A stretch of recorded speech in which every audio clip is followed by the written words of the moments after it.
नमस्कार दोस्तों, the learner point में आप सभी का स्वागत है। दोस्तों, आरपीएससी सेकंड ग्रेड जो जीके के अभी पेपर दोबारा करवाए गए, री एग्ज़ाम हुआ, उसमें आज अपन जो पेपर पहला हुआ आपका यानी ग्रुप ए का पेपर हुआ उसके आंसर की देखते हैं। उसके पश्चात अपन पेपर 2 के आंसर की देखेंगे। तो देखिए, पहला प्रश्न आपके सामने स्क्रीन के ऊपर ये रहा। प्रश्न ये है कि रिक्त स्थान पर चित्रित पिछवाई नाथ द्वारा चित्रकला शैली का सजीव उदाहरण है, यानी चमड़ा पर, कागज पर, कपड़ा पर या लकड़ी पर। तो नाथ द्वारा चित्रकला शैली है, ये कपड़े से संबंधित है, तो इसका राइट आंसर हो जाएगा कपड़ा पर चित्रित पिछवाई नाथ द्वारा चित्रकला शैली का सजीव उदाहरण है। अगला प्रश्न देखिए आपके सामने स्क्रीन पर यह रहा। मोरबंदिया, पहरावना और ताड़ना नामक 3 प्रकार के विवाह किस जनजाति में प्रचलित है? तो राजस्थान की जनजाति हमने भी पढ़ा था, शॉर्ट में मैटर वीडियो पढ़ा है, आप देखना चाहिए तो देख सकते हैं। तो इसका राइट आंसर हो जाएगा ग्रासिया। मोरबंदिया, पहरावना और ताड़ना नामक 3 प्रकार के विवाह है वो ग्रासिया जनजाति में प्रचलित हैं। ये प्रश्न बहुत बार पूछा भी गया है। अक्षय तृतीया का त्यौहार कब मनाया जाता है? ये प्रश्न भी बहुत बार पूछा गया है। इसका राइट आंसर हो जाएगा वैशाख महीने के शुक्ल पक्ष की तृतीया को अक्षय तृतीया का त्यौहार मनाया जाता है। अगला प्रश्न देखिए, लोक गायकी की 4 बेंत शैली राजस्थान के किस नगर में प्रचलित रही है? टोंक, जयपुर, अलवर या बीकानेर? तो इसका सही उत्तर हो जाएगा टोंक। ये चार बेंत शैली राजस्थान के किस नगर में प्रचलित रही है? तो टोंक में। नेक्स्ट क्वेश्चन, निम्न में से कौन सी रचना कान्हड़ देव और अलाउद्दीन खिलजी के आपसी संबंधों की जानकारी देती है? इसका सही उत्तर हो जाएगा वीरमदेव सोनगरारी बात, 2 नंबर। अगला प्रश्न, बिसलदेव रासो की रचना किसने की? ये प्रश्न बहुत बार पूछा गया है। बिसलदेव रासो की रचना किसने की? तो नरपति नाहले ने की। अगला प्रश्न, दादूपथ की मुख्य पीठ या गद्दी में स्थित है, तो ये कहाँ पर स्थित है? तो ये प्रश्न भी बहुत बार पूछा गया है, ये नरेना। अब आपको कमेंट बॉक्स में बताना है कि नरेना किस जिले में पड़ता है। अगला प्रश्न देखिए आपके सामने स्क्रीन के ऊपर ये रहा। भारतीय राज्य के राज्यपाल के बारे में निम्न में से कौन सा कथन सत्य नहीं है? तो देखिए, उसकी नियुक्ति भारत सरकार के राष्ट्रपति द्वारा की जाती है, तो ये बात बिल्कुल सही है, राष्ट्रपति करते हैं नियुक्ति राज्यपाल की। वह 1 से अधिक राज्यों का राज्यपाल हो सकता है, ये बात भी सही है। वह 5 साल से अधिक अवधि के लिए पद पर रह सकता है, ये भी बात बिल्कुल सत्य है। असत्य बात चौथी है, यदि संबंधित राज्य की विधानमंडल उसे हटाने के लिए प्रस्ताव पारित करती है तो उसे पहले भी हटाया जा सकता है, तो ये बात असत्य है, 4 नंबर। अगला प्रश्न देखिए, किस संविधान संशोधन के तहत एक ही व्यक्ति को 2 या 2 से अधिक राज्यों का राज्यपाल बनाया जा सकता है? तो ये 7वां संविधान संशोधन। अगला प्रश्न देखिए, मंडन द्वारा निम्नलिखित में से किन पुस्तकों की रचना की गई? तो मंडन ने किन पुस्तकों की रचना की थी? ये सारी की सारी मंडन की रचनाएं हैं, राजवल्लभ, रूपावतार, देवमूर्ति प्रकरण और वास्तु सार। अगला प्रश्न देखिए आपके सामने स्क्रीन पर यह रहा। राजस्थान के मुख्यमंत्री ने अपने प्रथम कार्यकाल के दौरान श्री अशोक गहलोत ने मुख्यमंत्री का पद निम्न में से किस तारीख को संभाला था? इसका राइट आंसर क्या हो जाएगा? दिसंबर 1, 1998, यानी 1 दिसंबर 1998 को मुख्यमंत्री गहलोत है, इन्होंने पहली बार पद है वो संभाला था।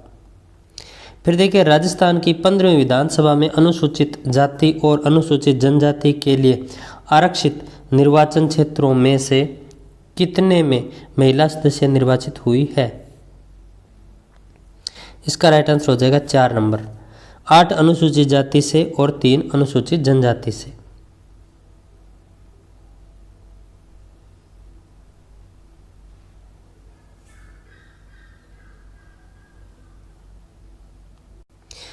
अगला प्रश्न देखिए आपके सामने स्क्रीन पर यह रहा। निम्नलिखित में से किसने सबसे कम कार्यकाल के लिए राजस्थान राज्य मानवाधिकार आयोग के अध्यक्ष पद को संभाला? तो देखिए, इसका सही उत्तर हो जाएगा जस्टिस सुश्री कांता भटनागर। इन्होंने सबसे कम कार्यकाल के लिए राजस्थान राज्य मानवाधिकार आयोग के अध्यक्ष पद को संभाला। निम्न में से कौन सबसे कम अवधि तक राजस्थान का मुख्यमंत्री रहा? तो हीरालाल देवपुरा ये राजस्थान के सबसे कम अवधि तक मुख्यमंत्री रहने वाले व्यक्ति थे, हीरालाल देवपुरा। अगला प्रश्न, सबसे छोटे कार्यकाल वाले राजस्थान के मुख्य सचिव हैं? तो राजीव स्वरूप।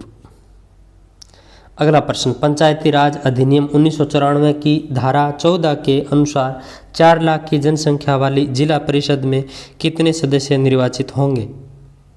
तो 17। अगला प्रश्न, निम्न में से किस वर्ष राजस्थान पंचायती राज अधिनियम में संशोधन नहीं हुआ पूछ रहा है। इसका राइट आंसर हो जाएगा 2002, यानी 1999, 2001 और 2004 में हुआ, 2002 में नहीं हुआ। संयुक्त राष्ट्र जनसंख्या कोष UNFPA ने सामाजिक सरोकार से जुड़े मुद्दों की समझ बढ़ाने हेतु किस विश्वविद्यालय के साथ समझौता ज्ञापन पर हस्ताक्षर किए? तो इसका राइट आंसर क्या हो जाएगा? हरिदेव जोशी पत्रकारिता और जनसंचार विश्वविद्यालय। अगला प्रश्न देखिए, RPSC के निम्नलिखित अध्यक्षों को कालानुक्रम व्यवस्थित कीजिए।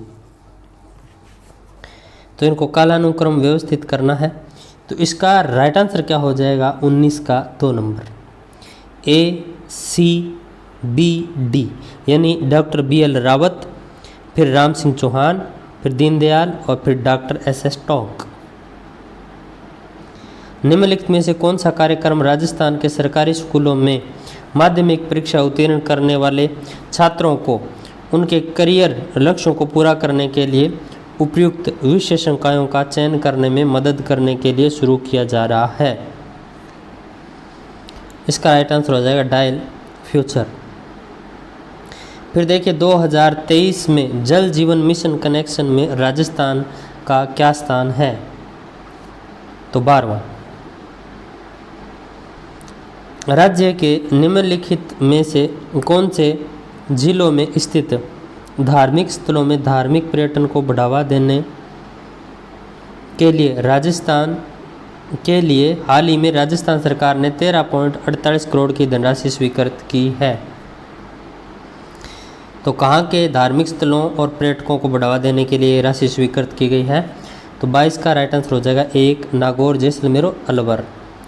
फिर देखिए, हाल ही में भारत के प्रधानमंत्री ने राजस्थान के किस जिले में प्रधानमंत्री मातृ वंदना योजना को गोद भराई समारोह के रूप में मनाने की नई पहल की सराहना की है? दौसा। राजीव गांधी ग्रामीण और शहरी ओलंपिक खेल 2023 में क्रमशः कितने कितने खेलों को इसमें शामिल किया गया है?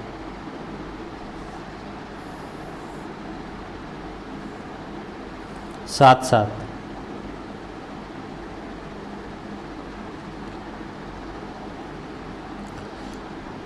हाल ही में राजस्थान क्रीड़ा परिषद द्वारा 63वां केंद्रीय आवासीय खेलकूद प्रशिक्षण शिविर का आयोजन किस स्थान पर किया गया? तो इसका राइट आंसर हो जाएगा माउंट आबू।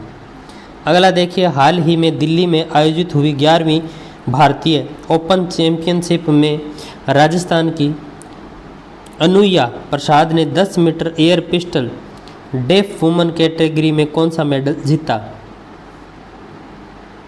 स्वर्ण पदक।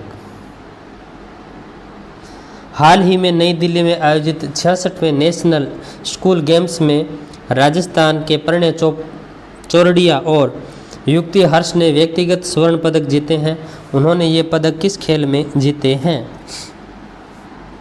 इसका राइट आंसर हो जाएगा शतरंज।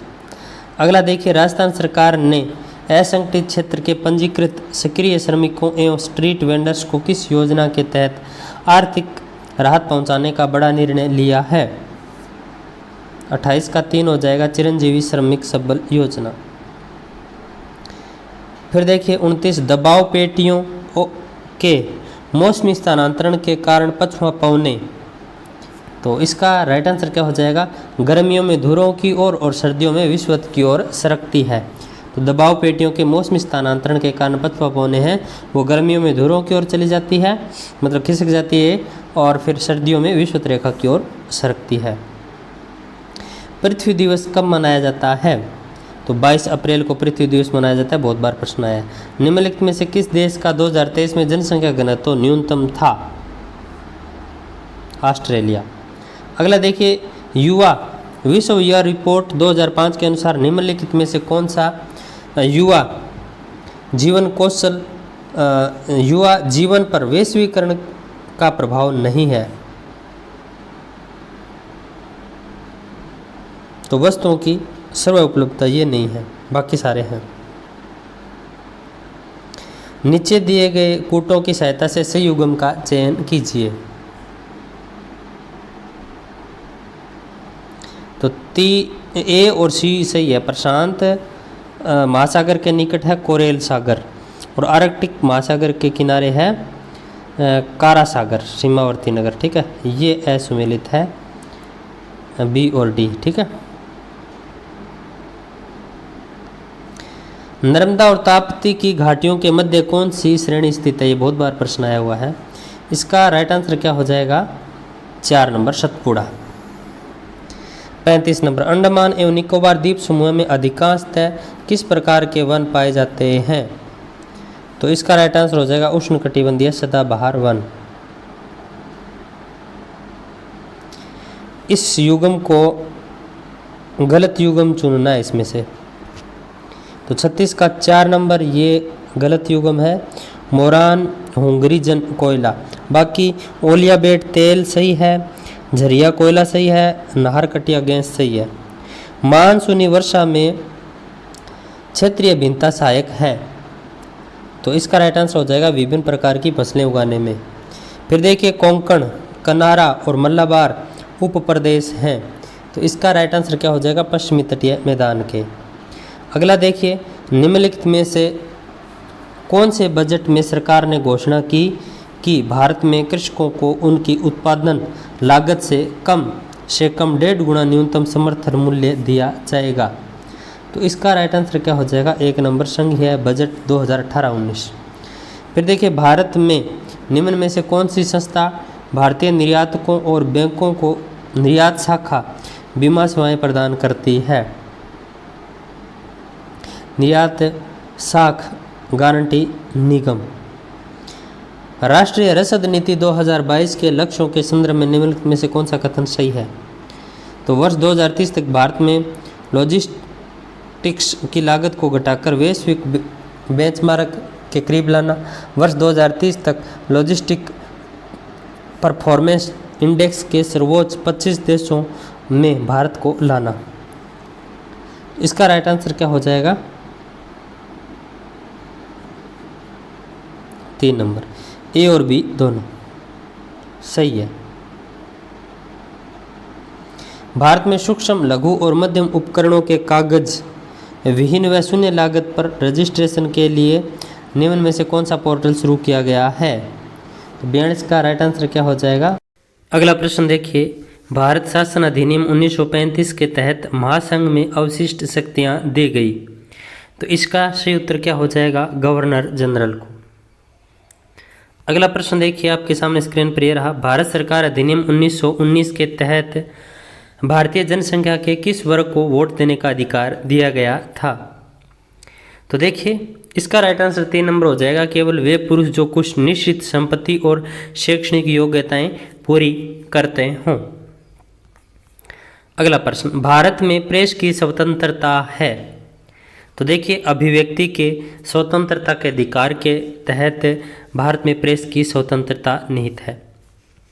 अगला प्रश्न, भारतीय राज्यों एवं केंद्र शासित प्रदेशों के लिए निर्यात तत्परता सूचकांक कौन तैयार करता है, तो इसका राइट आंसर क्या हो जाएगा, नीति आयोग एवं प्रतिस्पर्धात्मक संस्थान। अगला प्रश्न देखिए, संविधान सभा में निर्णय निम्न में से किस आधार पर लिए गए, तो देखिए सहमति और रजामंदी के आधार पर। निम्न में से किस सी निम्न में से किस मामले में उच्चतम न्यायालय ने यह निर्णय दिया कि संवैधानिक संशोधन भी भारत के संविधान के अनुच्छेद 13 के अधीन विधि है, जिन्हें मूल अधिकारों से असंगत होने पर शून्य घोषित किया जा सकता है? इसका राइट आंसर हो जाएगा गोलकनाथ मामला। भारतीय संविधान का कौन सा भाग राज्य के नीति निर्देशक सिद्धांतों से संबंधित है? तो इसका राइट आंसर हो जाएगा भाग 4।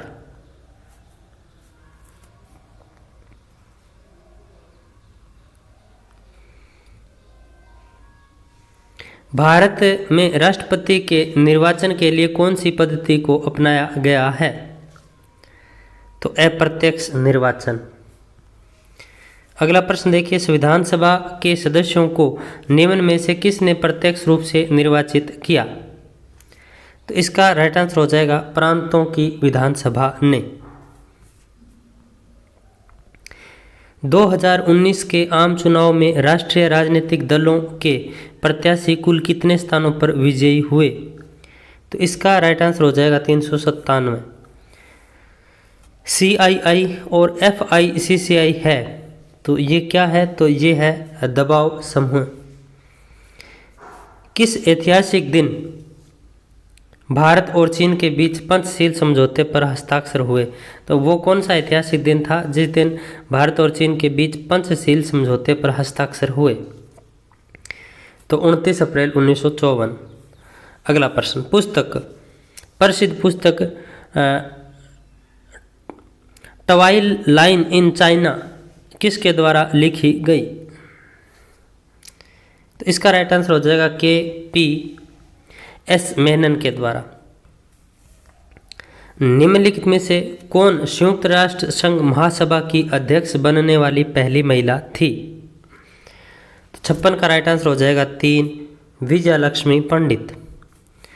अगला देखिए, लोकसभा का नेता कौन है? तो इसका राइट आंसर हो जाएगा प्रधानमंत्री। अगला प्रश्न देखिए, निम्नलिखित में से कौन से कथन शिक्षा मनोविज्ञान के महत्व के संदर्भ में सही है? तो देखिए, इसका मैं सीधा उत्तर बताता हूं। 3 नंबर कथन है वो सही है। ये 3 नंबर जो कूट है वो सही है, यानी ए ब से यह विद्यार्थियों के व्यवहार में उचित परिवर्तन लाने में सहायता करता है। बिल्कुल सही बात है। यह शिक्षकों में शैक्षिक समस्याओं को सुलझाने के प्रति सकारात्मक अभिवृत्ति विकसित करता है। ये भी सही है। यह शिक्षकों और विद्यार्थियों की व्यक्तिक विभिन्नताओं को नज़रअंदाज करने हेतु प्रेरित करता है। ये भी सही है। 59 नंबर देखिए, निम्नलिखित में से कौन सी शिक्षा मनोविज्ञान की विशेषता नहीं है? तो देखिए, 1 नंबर है वो नहीं है। बाकी शिक्षा मनोविज्ञान का मुख्य केंद्र मानव व्यवहार है, सही है। शिक्षा मनोविज्ञान शैक्षिक परिस्थितियों में मानव व्यवहार का अध्ययन करता है, ये भी सही है। शिक्षा मनोविज्ञान शिक्षण अधिगम प्रक्रिया हेतु सरल मार्ग प्रशस्त करता है, ये भी सही है। 60 नंबर देखिए, 31 अगस्त 1979 को कौन सी संधि पर हस्ताक्षर हुए थे? तो इसका राइट आंसर हो जाएगा 1 नंबर जर्मनियों के एकीकरण की संधि। अगला देखिए 61 नंबर, जीन पियाजे के संज्ञानात्मक विकास सिद्धांत की कौन सी अवस्था में विद्यार्थी वस्तुओं या क्रियाओं की प्रतिवर्त्या को समझने में लगाता है? तो मूर्त संक्रियात्मक अवस्था। अगला देखिए, कोहलबर्ग के नैतिक विकास के सिद्धांतानुसार परंपरागत नैतिकता के अंतर्गत आने वाली नैतिक अवस्थाओं के सही कूट का चयन कीजिए। तो 62 का राइट आंसर हो जाएगा सी। केवल सी सही है, अच्छे अंतर्वैयक्तिक संबंध।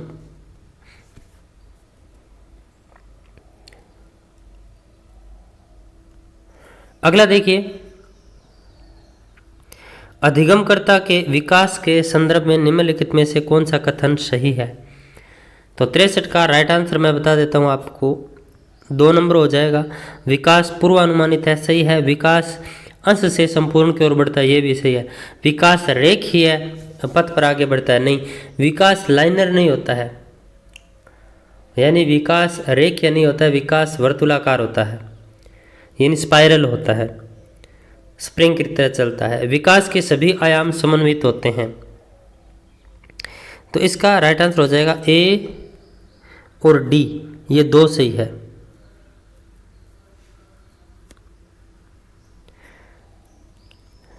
विकास पूर्वानुमानित है और विकास के सभी आयाम समन्वित होते हैं। विकास अंश से पूर्ण की ओर बढ़ता है, ये भी सही नहीं है। विकास रेखीय या लाइनर होता है, ये भी सही नहीं है। अच्छा, पहले मैंने ये बता दिया था विकास अंश से संपूर्ण की ओर बढ़ता है।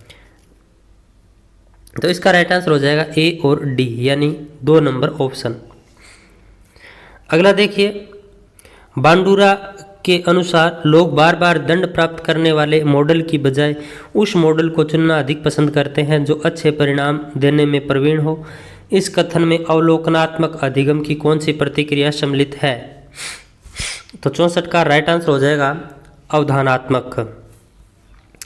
65 नंबर देखिए, अधिगम के केंद्रीय विचार नीचे दिए जा रहे हैं। तो देखिए, अधिगमकर्ता अपने ज्ञान के निर्माण हेतु सक्रिय रहते हैं। ज्ञान निर्माण प्रक्रिया में सामाजिक अंतःक्रिया महत्वपूर्ण होती है। तो 65 का राइट आंसर क्या हो जाएगा? 3 नंबर। ये दोनों ही ए और बी दोनों आवश्यक है। 66 नंबर देखिए, निम्नलिखित में से कौन सी अधिगम की सही विशेषता नहीं है? तो थकान, परिपक्वता इत्यादि से होने वाले परिवर्तन को अधिगम कहते हैं? नहीं, इसे अधिगम नहीं कहते। अधिगम उद्देश्यपूर्ण ऐसे ही अधिगम का मापन निष्पादन के आधार पर होता है। ऐसे ही अधिगम से नई क्रियाओं का अर्जन होता है और पुरानी क्रियाओं में परिमार्जन होता है। सही है। 4 नंबर गलत है। व्यक्तित्व आंकलन के लिए निम्नलिखित में से कौन सी परिस्थिति परीक्षण का उदाहरण नहीं है? तो 67 का राइट आंसर हो जाएगा 4 नंबर MMPI, ये नहीं है। बाकी समाज मिति, साइकोड्रामा, सैन्य स्थिति परीक्षण ये हैं। एक वृद्ध व्यक्ति हमेशा अपने पूर्व के जीवन की सफल उपलब्धियों के बारे में बताता है। समायोजन क्रियाविधि का यह उदाहरण निम्नलिखित में से कौन सी यह रक्षा युक्ति से संबंधित है? तो 68 का राइट आंसर हो जाएगा 1 नंबर प्रतिदमन। अब देखिए, इनको सुमेलित करना है। पास अलोंग टेस्ट, संस्कृति मुक्त परीक्षण, सम्मिलन सिद्धांत, सम्मिलन सिद्धांत, IQ। तो 69 का देखिए 2 नंबर राइट हो जाएगा। पास अलोंग टेस्ट है, ये अलेक्जेंडर का है। संस्कृति मुक्त परीक्षण केटल का है और सम्मिलन सिद्धांत है, ये जेकोंग का है। IQ का संप्रत्यय टर्मन से संबंधित है। जुंग के अनुसार व्यक्तित्व की टाइपोलॉजी यानी पररूप विज्ञान में समाज सेवी, राजनीतिज्ञ और व्यापार प्रबंधन निम्न में श्रेणीबद्ध किए जाते हैं। तो इसका राइट आंसर हो जाएगा बहिर्मुखी के अंतर्गत आते हैं ये सब। एक व्यक्ति अपने स्वयं को समझने और प्रभावी रूप से अपने जीवन को निर्देशित करने की योग्यता रखता है। गार्डनर के अनुसार व्यक्ति निम्नलिखित में से किस प्रकार का फ्रेम ऑफ माइंड यानी मन की रूपरेखा रखता है? तो 71 का राइट आंसर हो जाएगा 2 नंबर अंतरा व्यक्तिक कौशल। निम्नलिखित में से कौन सा अभिप्रेरणा का परिप्रेक्ष्य विद्यार्थी के व्यक्तिगत विकास, उसके अपने भाग्य चयन की स्वतंत्रता और सकारात्मक गुणों की क्षमता पर बल देता है? तो 72 का राइट आंसर हो जाएगा 4 नंबर मानवतावादी। अगला देखिए, एक विद्यार्थी एक कोर्स के परीक्षण में अच्छे ग्रेड प्राप्त करने के लिए कठिन या परिश्रम पूर्वक अध्ययन करता है, यह उदाहरण है। तो 73 का राइट आंसर हो जाएगा 4 नंबर बाह्य अभिप्रेरणा का। अगला देखिए, निम्नलिखित में से कौन सा BK पासी द्वारा निर्मित सृजनात्मक परीक्षण का उप परीक्षण नहीं है? तो 74 का राइट आंसर हो जाएगा 2 नंबर सामान्य उपयोग परीक्षण, ये नहीं है। बाकी समस्या अवलोकन परीक्षण, परिणाम परीक्षण, जिज्ञासा परीक्षण ये है। अगला देखिए, प्रतिभाशाली बालकों को स्कूल में सफलता के लिए प्रोत्साहित करने के सर्वोत्तम तरीके के बारे में अनुसंधान सुझाते हैं कि? तो इसका राइट आंसर हो जाएगा 1 नंबर स्वयं के लिए अधिगम से प्रेम करने हेतु प्रोत्साहित करना। अगला देखिए, एक व्यक्ति की एक उत्पाद के प्रति अभिवर्ती लक्षित के वस्तुनिष्ठ गुणों के बारे में उसके विश्वासों पर आधारित है। अभिवर्ती का यह घटक है, तो इसका राइट आंसर हो जाएगा संज्ञानात्मक। अपने स्वयं को अपने आंतरिक विचारों, भावनाओं और क्रियाओं के रूप में परिभाषित करने का एक तरीका आत्म प्रत्यय का दृष्टिकोण है, तो 77 का राइट आंसर हो जाएगा 3 नंबर स्वतंत्र। फिर देखिए, यदि व्यक्तिक विभिन्नताओं का परसामान्य वितरण वक्र बनाया जाए तो कितने प्रतिशत लोग m+- 16 की सीमा के बीच में पाएंगे, तो इसका राइट आंसर हो जाएगा 78 का 2 नंबर 68.26%। निम्नलिखित में से राजस्थान के जिलों का कौन सा समूह दक्षिण पश्चिमी मानसून से औसत वर्षा की मात्रा के अनुसार आरोही क्रम में सही ढंग से व्यवस्थित है? इसका राइट आंसर हो जाएगा 2 नंबर हनुमानगढ़, जयपुर, बूंदी और बांसवाड़ा। निम्नलिखित में से कौन सी नदियों का उद्गम मध्य प्रदेश में है? तो इसका राइट आंसर हो जाएगा 1 ए और सी, यानी काली सिंध और पार्वती। फिर देखिए, निम्नलिखित में से राजस्थान में किस प्रकार के वन सर्वाधिक वर्षा वाले क्षेत्रों में पाए जाते हैं? तो 81 का राइट आंसर हो जाएगा 3 नंबर शुष्क सागवान वन। फिर देखिए, आर्थिक सर्वेक्षण 2022-23 के अनुसार वर्ष 2021-22 में देश में मूंगफली उत्पादन में राजस्थान का कौन सा स्थान था? तो 82 का राइट आंसर हो जाएगा 2 नंबर दूसरा। राजस्थान में स्थित वागड़ या बागड़ नामक उबड़ खाबड़ सतह एवं विच्छेदन स्थलाकृति किस नदी कार्य के द्वारा निर्मित है? तो 83 का राइट आंसर हो जाएगा 4 माही। अगला देखिए, जनगणना 2011 के अनुसार 2001 से 2011 तक सर्वाधिक शहरी दशकीय परिवर्तन दर प्रतिशत राजस्थान के निम्नलिखित किस जिले में पाई गई? तो इसका राइट आंसर हो जाएगा अलवर। अगला देखिए, 85 नंबर कौन सा सुमेलित नहीं है? तो इसका राइट आंसर हो जाएगा 2 नंबर सफ़ेद सीमेंट नीमाहेड़ा, ये सुमेलित नहीं है। हाईटेक ग्लास धौलपुर, ये सही है। टायर ट्यूब अलवर सही है। पॉलीमर शाहपुरा सही है। गलत युगम चुनिए। सलीम सिंह की हवेली जैसलमेर, जसवंतथड़ा जोधपुर, अर्थुणा मंदिर डूंगरपुर, त्रिपुरा सुंदरी बांसवाड़ा।